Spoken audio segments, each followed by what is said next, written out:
Bueno, la noticia en todas las primeras páginas sigue siendo el presidente venezolano Hugo Chávez. Ayer fue trasladado por grandes avenidas de Caracas el ataúd con los restos mortales del jefe del Estado de Venezuela. Miles y miles de personas en las calles, varios jefes de Estado ante el féretro. Viene la gran discusión de si cuál será el legado de Chávez.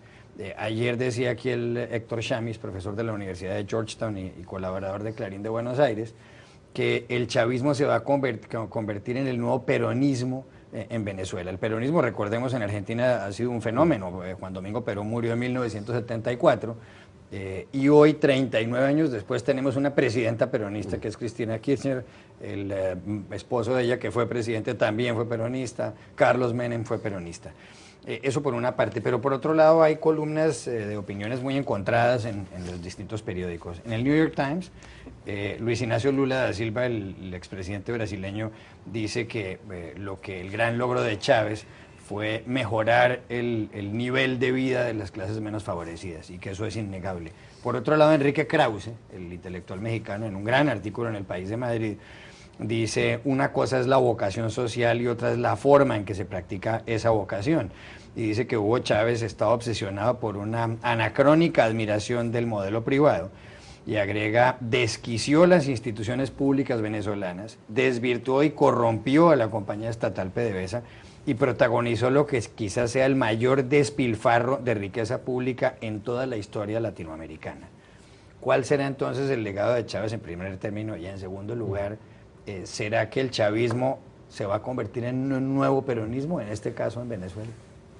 No son fáciles. No son fáciles, pero es muy probable. Ese es el aspecto que va tomando. Esta comparación entre el chavismo y el peronismo me parece interesante. Déjame antes, Juan Carlos, un par de apuntes. Recomendarle realmente a nuestros espectadores la lectura del artículo de Krause, que es excelente. Krause es un gran intelectual mexicano.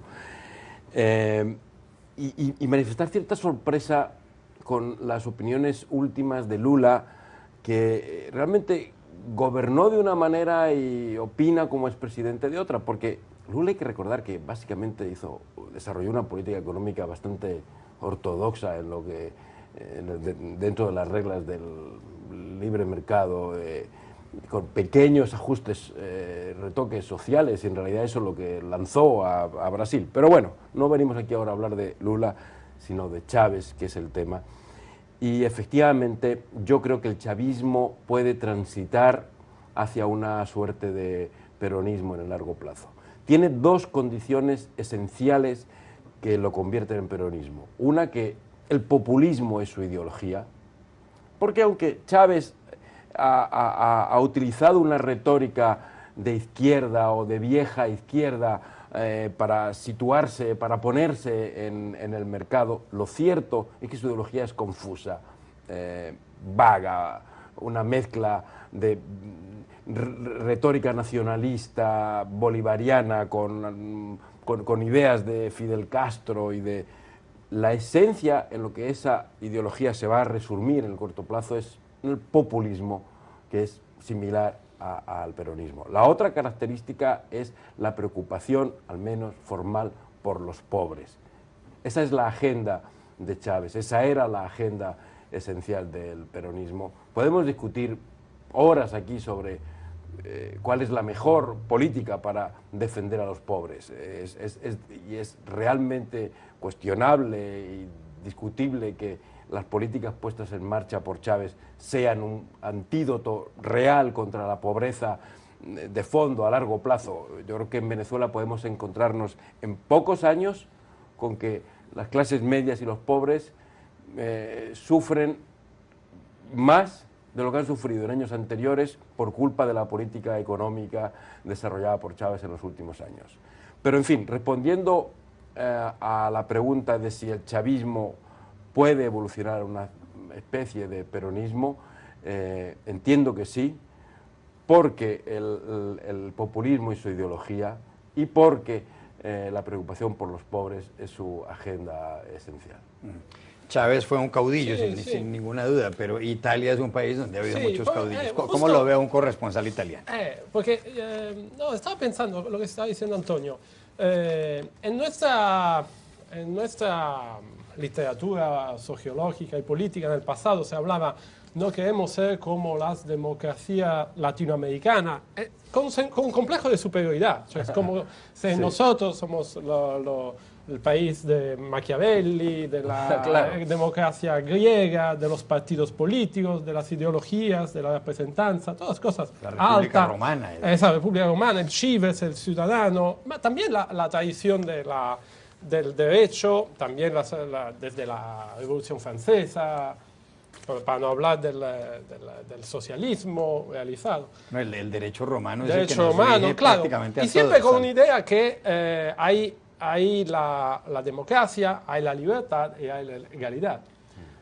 La cosa que después de las elecciones italianas, y luego vamos a hablar, es que hay gente también en Europa que empieza a pensar y teorizar una democracia sin partidos, una democracia directa, que es populismo. La primera cosa que me sale en la mente es que es un efecto de la crisis económica. La gente está dispuesta, y ha pasado otras veces en la historia, a renunciar a la libertad, a la capacidad de distinguir un partido sobre otro si tiene el estómago vacío. Entonces dice, lo importante es la legalidad, como dice Chávez, Claro. ¿no? Cioè, los pobres, el nivel mínimo de subsistencia, de capacidad de sobrevivencia. Y eso es muy interesante si el populismo, que antes venía desde Europa, nosotros pensábamos fuera una enfermedad latinoamericana con una tradición de caudillos, de revolucionarios, a Simón Bolívar, a Martí, esa figura un poco de hace 2 siglos, está entrando en Europa de una manera contundente y está cambiando totalmente las reglas de la democracia, de las relaciones entre ciudadanos. Lo que significa, perdón Juan Carlos, que probablemente, no sé si estás de acuerdo, una figura como Chávez, en varios de los países de la Europa actual, podría tener perfectamente éxito y éxito electoral, quiero decir. Totalmente. El ejemplo de Italia en ese momento, no estamos hablando de una fuerza militar porque tenemos una historia distinta, así que no es un hombre con su divisa militar como Chávez, pero algún mensaje que abran a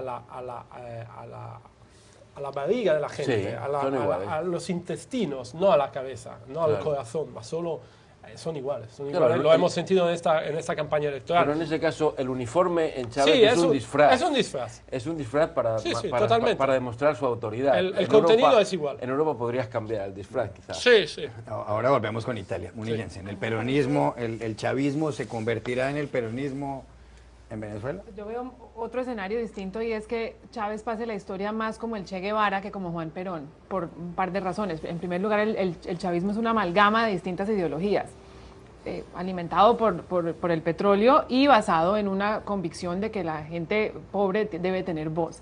Sin embargo, ideológicamente no tiene ninguna solidez que se pueda heredar.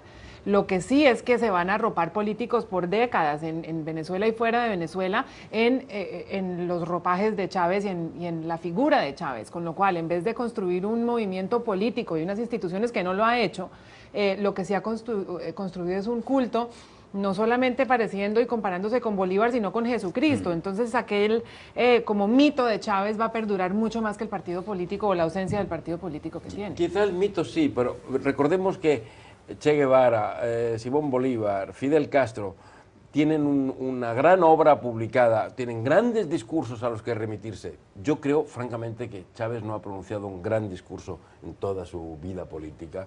Tengo la impresión que no hay una sola frase que dentro de 10 años un político que intente incorporarse a la carrera es una pueda imagen. citar. Sí, Sin duda, pero es digamos, una imagen. en comparación con Bolívar, la comparación sería muy complicada porque Claro. Bolívar fue un hombre que escribió proclamas soberbias, Claro. discursos fantásticos.